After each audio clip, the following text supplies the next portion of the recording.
É uma concepção do novo Deus. Acho que as pessoas...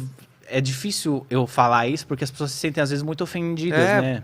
Porque, você tá tirando o Deus da jogada, o Deus original, o Criador. Eu tava lendo a Bíblia, né, recentemente. Tá. O pessoal me pergunta muito no Twitter, porque eu fui em outros podcasts e falei que ia começar a ler a Bíblia, e o pessoal fica, tá lendo, tá lendo. Eu li os primeiros 4 livros que já significa o Torá, que é o do judaísmo, se eu não me engano. Que são os primeiros 4 livros de Moisés. Exatamente. Porque a Bíblia é um compilado de livros, né? São 66 livros, acho, de diversos autores. Que falam sobre o mesmo Deus. E que muda de uma igreja para outra. Da católica é diferente da protestante, por exemplo. Tem várias edições também. Não, mas tem livros que tem só que tem na católica que não tem na protestante. Entendi. Ou o contrário, mas eu acho que é isso. Que os protestantes não aceitam alguns livros. Isso são livros escritos por homens, né? Na teoria, inspirados por Deus. Isso, que é o que um diz. conselho decidiu que aquilo é de verdade ou não, que aquilo entra... Numa época, eles editaram isso tudo, né? Então, encontraram esses livros, encontraram até livros depois da edição, que aí nem colocaram, mas tem livros de outros apóstolos aí largados. Apócrifos, tem gente que... Tem livros o Apocalipse foi escrito depois, né? Foi. Foi o mais tardio de todos. É o de João. João escreveu o Apocalipse, se eu não me engano. E ele escreveu o Apocalipse num contexto de que Jesus tinha sido morto, ele viu toda aquela barbaridade, ele fugiu para uma ilha e começou a escrever o Apocalipse. Mas a Bíblia foi escrita por seres humanos, inspirados por Deus. Acho que a partir daquele conceito de Deus que eles tinham, eles começaram a explicar as organizações da Terra, não a Terra, o mundo, como é que se organizam as coisas, né? O ser humano, a natureza, a chuva, o sol, o que é tudo isso? Por quê? A gente não lembra de quando a gente nasceu, a gente vai ter memória, a nossa memória é um fade, ela vai aumentando, né? A gente não tem, nasci esse dia, morri. A gente vive numa nébula, querendo ou não. Se fosse só você no mundo, se você fosse o primeiro ser humano, né? Como você ia interpretar a existência, sabe? Não teria parâmetro nenhum. Pensando em Moisés, assim... Como foi o contato que ele teve com Deus a primeira vez? Ele escreve isso tudo. Escreve. E é tudo muito sensorial, interno, muito assim. Às vezes é uma manifestação. A sarça ardente tem uma manifestação tem física. É uma árvore pegando fogo, alguma coisa. Ou é uma tempestade, né? Mas às vezes são manifestações da natureza, né? É. Que aí eu fico me perguntando, você, no ano 0, ou até no ano de Moisés, que nem era o ano 0, era o ano tipo 2000 menos, sabe? 2000 antes de Cristo, 3000 antes de Cristo tava Moisés. E aí ele tava no deserto, porque só tinha deserto. Eu fui onde Moisés esteve, lá na Jordânia. Ah, é? Fui no Monte Nebo. Não no Monte Sinai. Não, fui no Monte Nebo. O Monte Nebo é o lugar onde Moisés subiu para ver a Terra Prometida. Tá. Lá eu estive. E eu olhei o que Moisés olhou. E aí? Qual é a sensação? Então, eu olhei e falei, é só a Terra, né? Mas só que Moisés estava aqui num período diferente que eu. Então isso aqui tinha um outro significado para ele.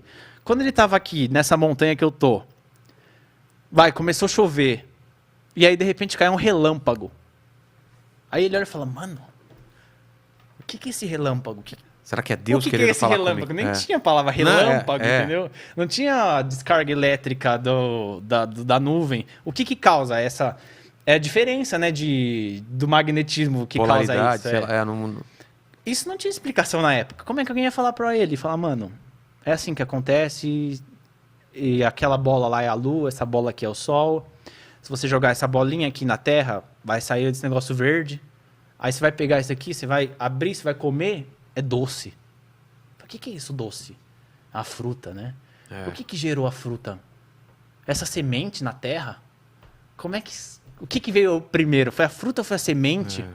O que veio...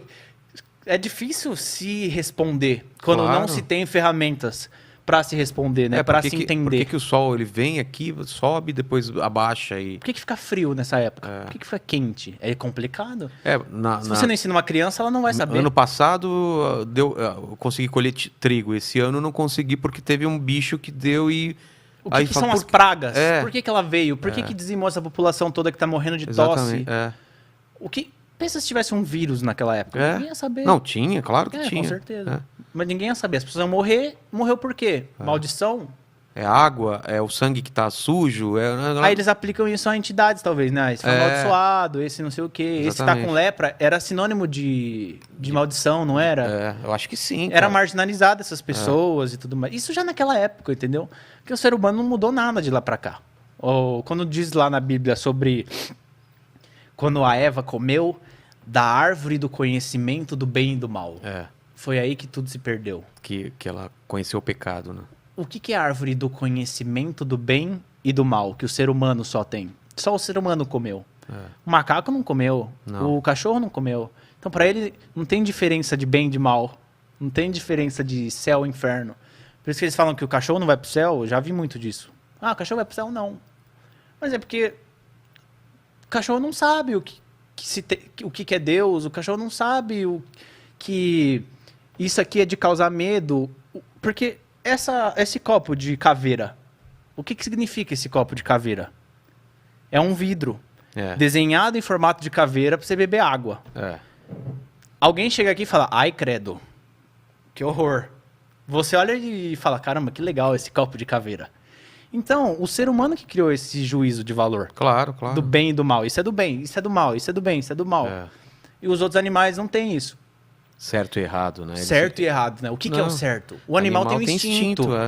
A gente, na verdade, quando diz sobre o livre-arbítrio, daí, eu acho que é quando é sobre a consciência controlar o seu instinto humano.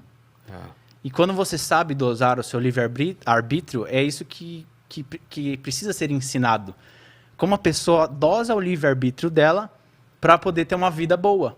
Porque senão, dos exemplos que a gente conhece na Bíblia, tem muita gente que com o livre-arbítrio teve uma existência horrorosa. Exatamente. De dor, de sofrimento, de escolhas que te levam para a dor.